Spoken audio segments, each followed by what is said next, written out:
Salute, salute. Salute to God, the Most High, creator of everything. Salute to all my day ones. Salute to the new subscribers. If you're just now stumbling across my little itty bitty little local platform, I want to tell you thank you. I want to tell you to hit that subscribe button, that notification bell, that like button, share these videos, and make yourself right at home. Wipe your feet all over the Uncut welcome mat. Trolls!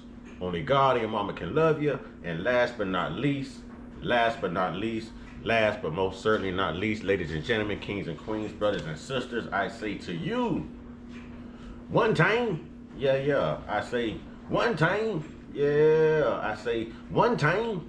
One time for the Uncut Squad, one time for the Gifted Family, one time for my sister J Stars putting spiritual smackdown on her YouTube and TikTok platform. Y'all go check my sister out and subscribe. That's J Stars with 2 Z's. And we got to give it up to God, the Most High, creator of everything, y'all. He's the author and finisher of all of our faith. He's the real MVP. You know what I mean? 2 salutes to God. Now, we are in dire need, and we are in dire times of unification. We are in dire need of needing to put our eyes back on God and coming up with a solution rather than trying to play God and create our own solutions. What am I talking about? We watch the world fall apart in this great racial divide for decades now.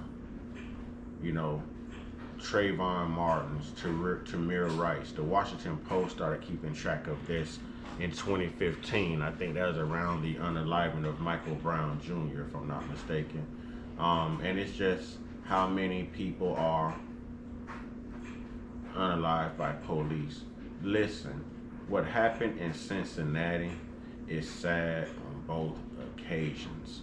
Sad on both occasions. I'm finna play a little bit of 8 Mile because I'm finna say everything that needs to be said out of genuineness and out of my sincere condolences and my higher conscience, you know, so that the haters, the naysayers, you know, the Stevens on Django and the race baiters, the race soldiers, really can't refute what I'm saying here on camera.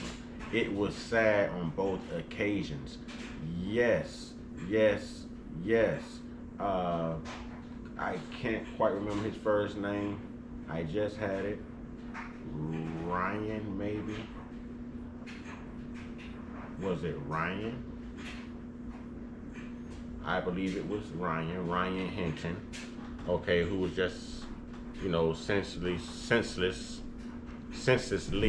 executed by Cincinnati law enforcement. I'm not saying this young man wasn't wrong. I'm not saying this young man shouldn't have complied. I'm not saying that this young man shouldn't have been doing better and more productive things with his life. You know, he was wrong on every count, on every front, and every aspect, through every understanding. Nothing that Ryan did was right. I don't condone it, although I've been there before myself. The difference is I'm still here.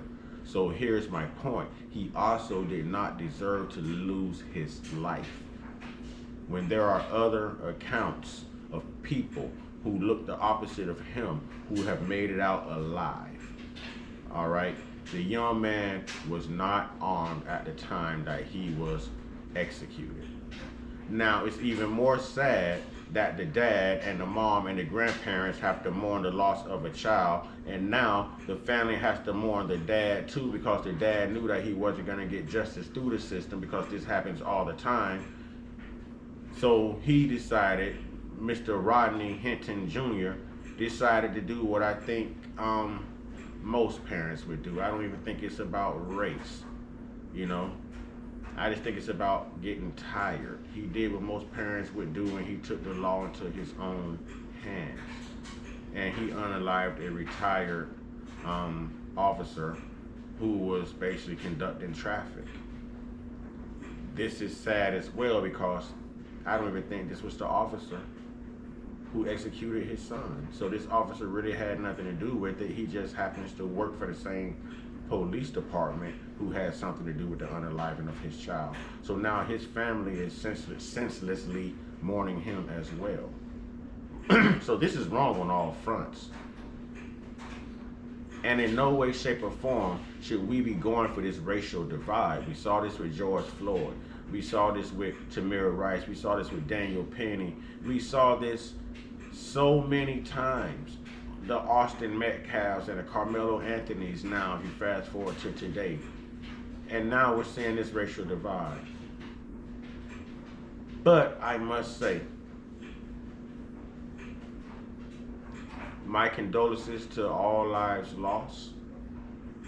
But it sent one hell of a message. Mr. Rodney Hinton Jr. sent one hell of a message. And I have to salute him for that. You know why? Because I'm going to come to the aid of mine too. I'm going to come to the aid of mine too. They say that he identified the body and saw the film, and within the next 2 hours, he had already made up his mind to do what he did for his son, ladies and gentlemen. And although I'm sorry that particular officer had to lose his life, it was one hell of a message to send. You know, Black America is getting tired of the senseless unalivings. Subdue him, handcuff him, pepper spray him, tase him, take him to jail, give him due process, sentence him to as much time as you need to rehabilitate him. But in the process, let him live. And that's what I meant in the beginning when I said I used to live that life, but I'm still here.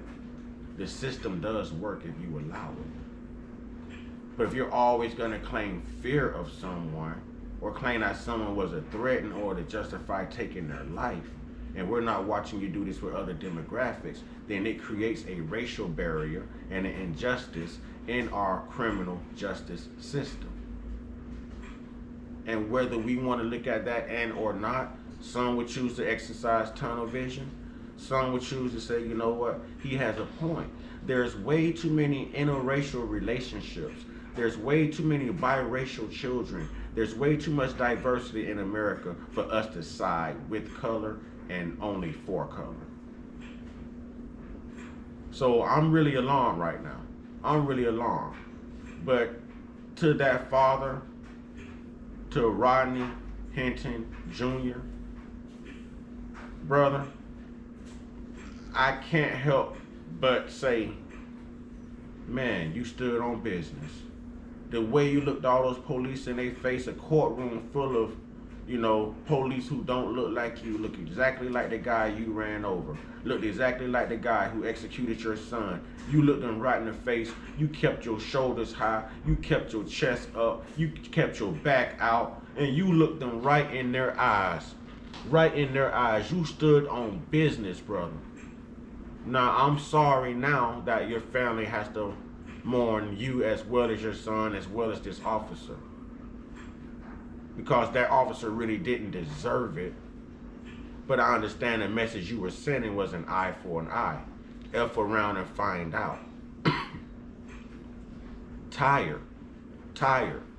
You know, when I watched the family's press conference, I was thinking, where's Ben Crump on this one? Where's Ben Crump on this one? Did the young man have a weapon? Yes. He had already dropped the weapon before he was executed, which means he was unarmed. You could have tased him coming around this corner. You could have tased him. You could have pepper sprayed. There was more than one way. It was reported they shot him in the back 4 to 5 times. In the back, which means he was fleeing, running away. And I thought that was against the law. And I thought police were here to uphold the law. Why is it with us it's comply and or die? Everyone, at some point, everyone who flirts and dances on the edge of breaking the law, no matter what demographic, what ethnic group you belong to, everyone flees. Everyone flees. I don't care if it's a hit and run. You know, I don't care if it's a simple little fist fight in the streets. I don't care if it's domestic. I don't care if it's a traffic ticket. I don't care if you have a warrant. At some point, everyone has fleed from police. Not, oh, well, let me stop. Not everyone. Okay, just the people who live that way, who has broken the law before. You just never know. You never know.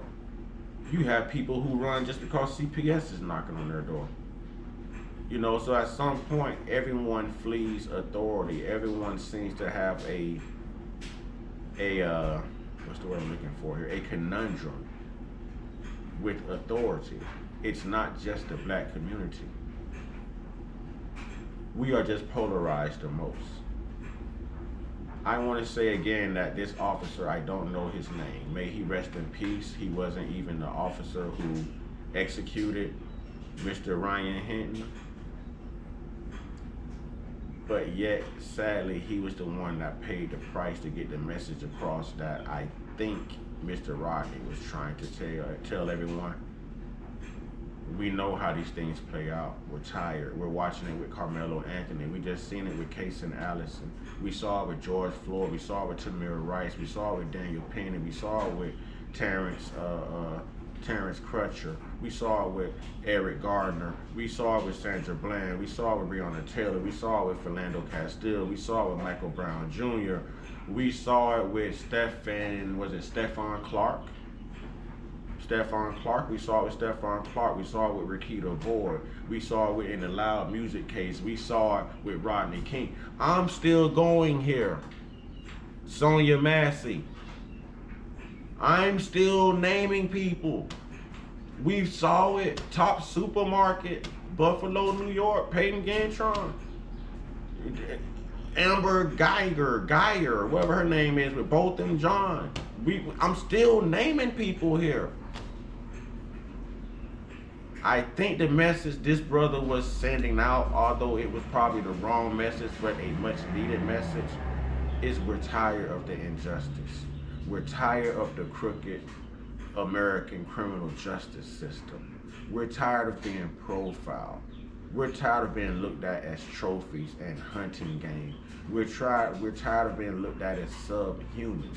Some are gonna argue, well, stop acting like subhumans. Stop doing this stuff. Your children do it too. You did it as well. It's not called being black. It's called being human. It's called being immature. It's called not having your shit together. Everyone does it. You can't put it on one person, one particular race. I don't care what the statistics say. We all know in this country, we have saw it from Black Wall Street. We have seen it during the times of Reconstruction, Jim Crow, Civil War, civil unrest. I'm gonna be honest, we saw it January 6th when a lot of people didn't get their way too in 2020, but no one's talking about that. And all of those people were freed. And Jake Lang was one of those people, and he was just trying to start an anti-white rally in remembrance of Austin Metcalf. But we're not gonna talk about that. We're not gonna talk about all these police officers who didn't look like Mr. Hinton that piled up in the courtroom yesterday like there was no other crime being committed in Cincinnati. So you got paid just to show up to court. You're not witnesses. You weren't there. It was 2 cars on the call. It was 2 officers, 4 individuals. Why was there that many officers in that courtroom? Was that intimidation factor? Huh? Is that what you did to Mr. Dick Rawlins? And for Sarah Page's lie with Black Wall Street? Is this why Emmett Till had to suffer the fate he suffered? And she was never punished for lying? Is this what Ahmaud Arbery had to go down for when we know that they was racist and the McDonald's said it themselves? I'm still naming people here. And then all of these people pile up in the courtroom looking at him like he's a piece of crap. And I was so proud of this brother for looking them right back in the face. Because truthfully, you took his life when you took his child's life. And that's the message he's trying to send across. Regardless of what his son did, punish him. Don't execute him. Punish him.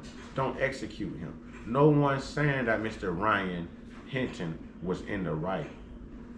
But I'm saying that he was unarmed at the time, that he was unalived by that police, and he did not deserve to die. I'm saying that that retired officer did not deserve to die.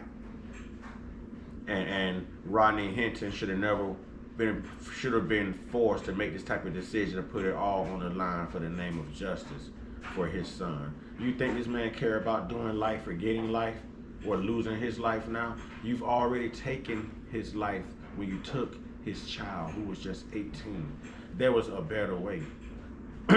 There was a better way. There was just a better way.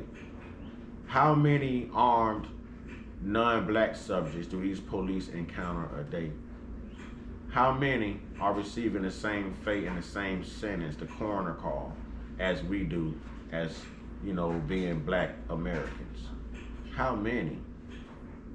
And I'm not here being racist. There's nothing racist about what I'm saying. I'm saying we need to find common ground. We need to fix the system.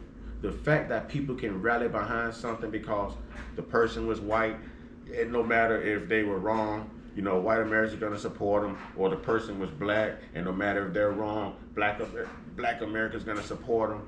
That is the wrong emphasis. It's bigger than black or white.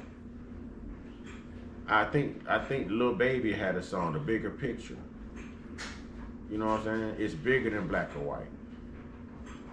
We've really got to find common ground. But I've got to say to that father, what a message. What a message. What boldness. Man, they may look at you as the next Nat Turner, but you don't care. We understand, sir. We understand. May that cop rest in peace. May Mr. Ryan Hinton rest in peace. May Mr. Rodney Hinton be protected and receive due process. He is innocent until proven guilty. And this is just one big tirade of mess right here. America, what have we gotten ourselves into? What have we gotten ourselves into, America? Is this where we're at? An eye for an eye? The F around and find out? Keep your hands to yourself. Stop executing our children and stop showing privilege to other demographics of people. I mean, it's loud and clear. See, we are messing with a culture now that's not going to march, that's not going to protest and hold signs. We are dealing with a culture now who's about action because they are tired. And America, if you're smart, just change the system. Change the system. You can't sentence a black man with an all-white jury and 2 or 3 Asians who identify as white. And you shouldn't sentence a white brother or sister in front of an all-black jury and maybe 2 individuals who are biracial. It's just not right. The equality is not there. It's not there. Due process of the system. Justice instead of just us. Because it shouldn't be just us who are treated this way if justice truly exists. And with that being said, I'm going to go ahead and wrap this up. Prayers to the family of that police officer. Prayers to the family of Mr. Ryan Hinton. Prayers for Mr. Rodney Hinton Jr., who stood on business and did what he had to do to get his message across. Eye for an eye. And it shouldn't be this way. It shouldn't be this way. Ladies and gentlemen, a lot of y'all may not feel me on this.